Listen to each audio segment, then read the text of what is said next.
How did you first learn about Cube? How did you encounter Cube for the very first time? I played Cube for the first time with you. Basically, you were like, hey, this guy made a Cube, and it's awesome, and it's this, and this, and you described it to us, and we started playing. And really, since then, that's been my format. It feels like the best way to play Magic, so I never really concern myself with much else. I don't think about making constructed decks. I play limited from time to time out of like sealed packs, and that's fine, but really, I mean, I'm just happy with Cube. That's what I like to do.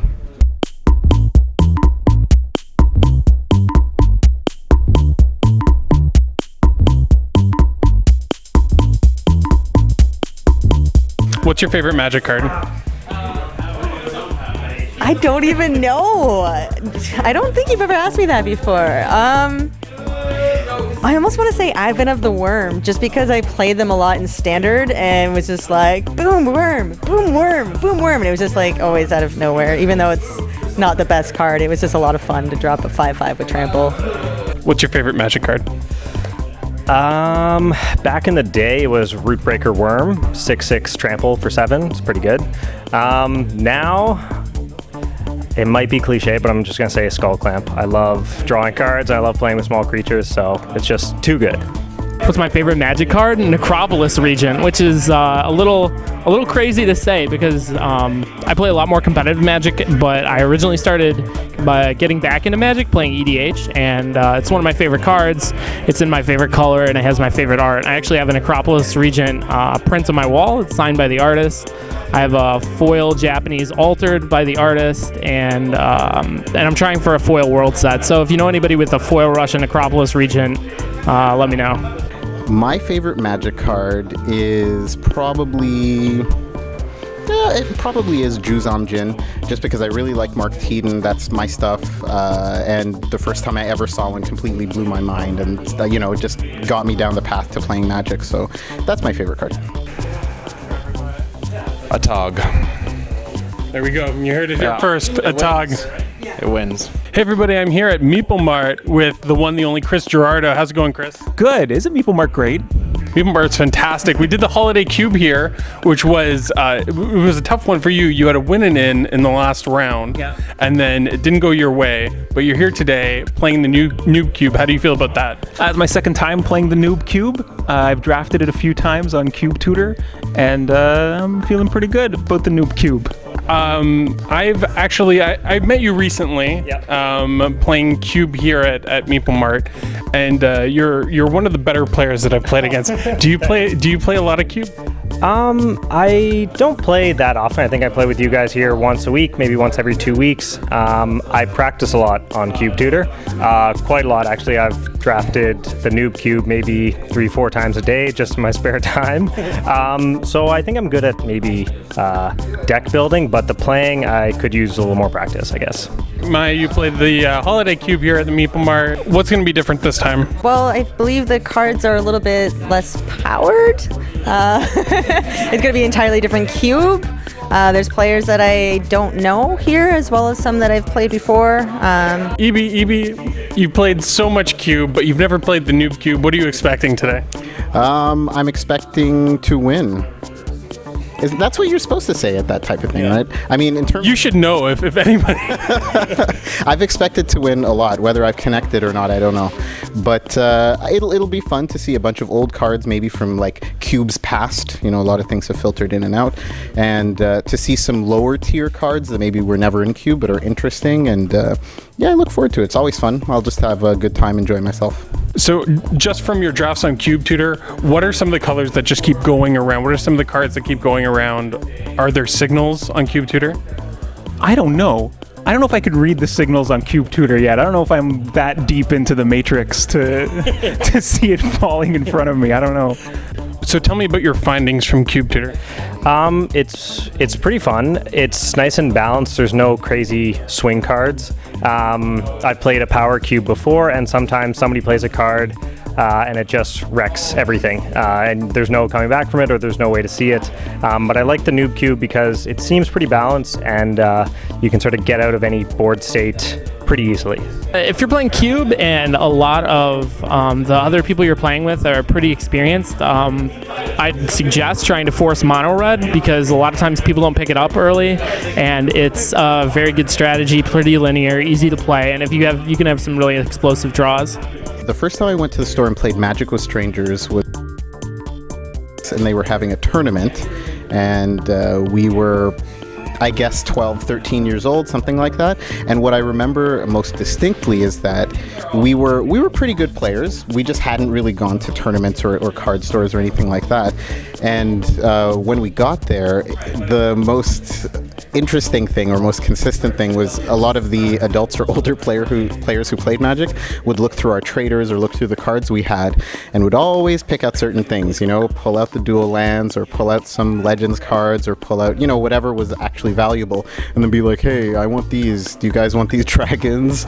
I've got a Lord of the Pit. And we were kind of like, we were taken aback a little bit because we were insulted. We know what these cards do. We know what the values are. We buy Scry magazines, right? But I do have to say that I feel like that's changed a lot, probably because number one, now there's like gold symbols on the cards to denote what's rare or mythic or anything like that. And then also with the internet and just how information flows everywhere, everybody expects that people understand what the values are and all that. And the Magic community in general seems to be nicer, I guess. That's what I kind of noticed. Tell me about the first time you came to a store and started playing Magic with Strangers. Like the first time ever? I actually showed up for draft way back in the day when I was like 12, because the local store, they said, oh, we have tournaments, and I didn't have a constructed deck, so I showed up for draft and nobody was there. So that really sucked because there wasn't a big community. This was in Mississauga, but then I found a different store and we played every Friday.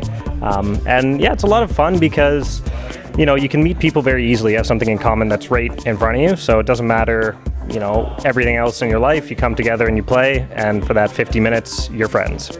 Oh man, so my first experience playing Magic at a store with strangers was actually not that long ago. I'd say probably 3 or 4 years ago. I decided that I wanted to play more competitively because while I was playing EDH for a while, I felt like the social contract there got pretty was kind of a burden because I wasn't sure that my deck was too overpowered or I couldn't win, and I knew that wasn't going to be a thing with competitive Magic, and I thought playing competitively would make me a better player. The first deck I ever played was I decided to build Delver when Delver was like the thing to do in Standard. Get some Delver, get some equipment, fly in and kill your friends, Snapcaster mages, the whole 9 yards. And I started playing at Dueling Grounds and going probably 0-2 or 0-3, well, however many rounds. It was not a lot of wins. What I didn't realize was playing casual Magic doesn't really prepare you at all for competitive Magic. I mean, it gives you a foundation and a nice base, but it's a different skill set. And I picked one of the most difficult decks to play for the format.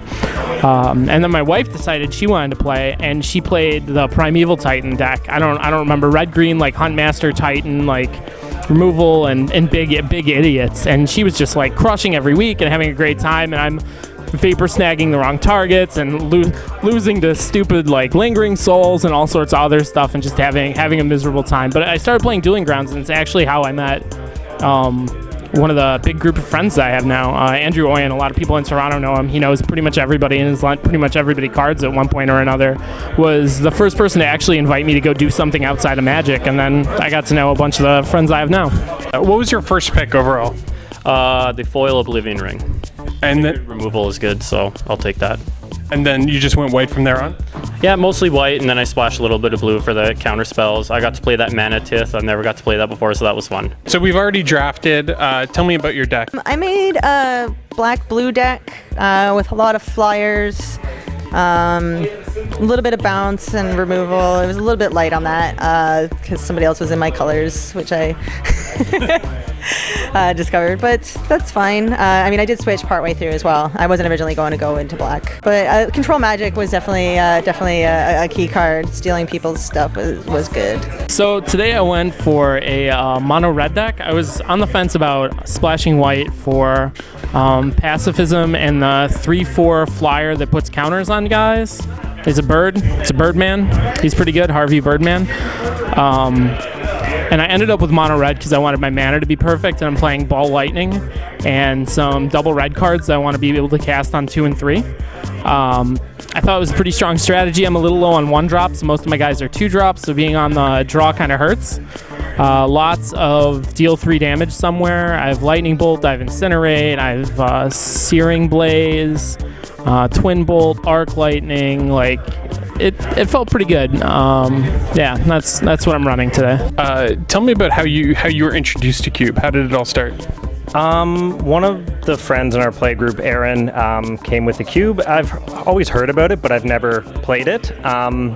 And it seemed very complicated and confusing, and I just didn't know how to get into it. But as soon as we cracked the packs and started playing, I thought it was the best thing ever. Because you get to play with a lot of old cards that you haven't maybe played with in a while without playing EDH. Sometimes it takes hours and hours, or vintage. I can't really get into that. So it's nice to play with the old cards in a sort of balanced setting. Alex, this is your second time playing the Noob Cube. What was different this time? Different colors. I picked the winning colors. I still lost. Yeah. So last time I remember we were drafting, and you kept saying, you were sitting to my left, and your hand was on my leg, and you kept saying, "I got this. I got this. I got this." I got handfuls of this. And today, you kept saying, "I got this," and again, similar results. Next time when you come out for this, It was her fault. It was Maya. Maya ruined it all. is Maya your nemesis? I can get her. Jeff, you contacted me. You saw a video on YouTube, and you were like, "Hey, I want to try out this Noob Cube." You're here. You played it. What'd you think? It was good. I had a lot of fun. I drafted blue-white, and there was a lot of shenanigans. I won one game, lost all my rounds, but I had a lot of fun. So I think that's what the Cube is for. Now, you didn't know a lot of these people who came out today. You're playing Magic for the first time with a lot of them, I'm sure. It was good. Everyone was pretty nice and friendly. Some people were patient, which is good because I was looking at cards I haven't seen before. So yeah, it was really fun. EB, you took down this draft today. Tell me about your deck. I drafted a Grixis deck, so that would be black, blue, red. It basically is, I don't know, maybe 60% black, and then the remaining like 30% blue and 10% red, I guess. What was your first pick overall? My first pick overall was Dragon Hunter. I didn't end up playing it. And, okay, so when I was looking at the very first pack, I saw a lot of white cards, and there were a lot of, like, really middle-of-the-road cards, and I figured, you know what, if I can start overloading on 1-drops, just get a lot of efficient power on board and attack that way, I'm fine with it. So I was okay just taking a Dragon Hunter and seeing what white wheeled. Almost none of the white wheeled, so that just told me get the hell out of white, and I ended up in black, blue, red. So you play a lot of powered cubes and higher power cubes, but today you played the Noob Cube. How is it different? It's different in that I guess in my own mind, one of the things I was thinking about is cards that used to be in an older cube, like cards that were in your cube a few years ago. Big MVP for me turned out to be Bane of the Living. A lot of games flipped on their head because I had Bane of the Living out. Another one would be Rushing River was very big for me, and these are cards I think that aren't really in a lot of newer cubes just because they've been outclassed, but their power level just shines through with the rest of these cards. So the only other person that has won a Noob Cube is Lucas Childs. Do you have any words for Lucas Childs? I'm coming for you, Lucas Childs. Oh! Nah, Lucas is all right, guy. He's all right.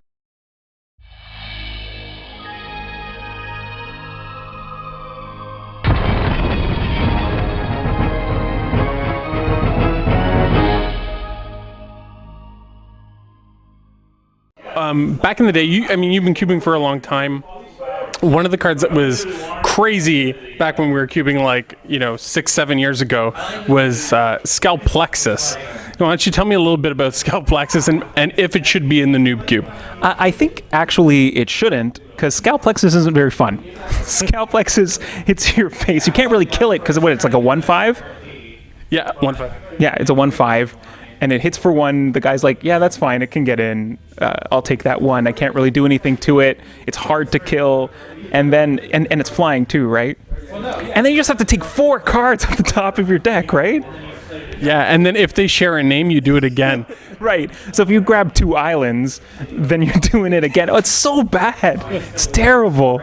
It's like why you don't have millstones in the cube.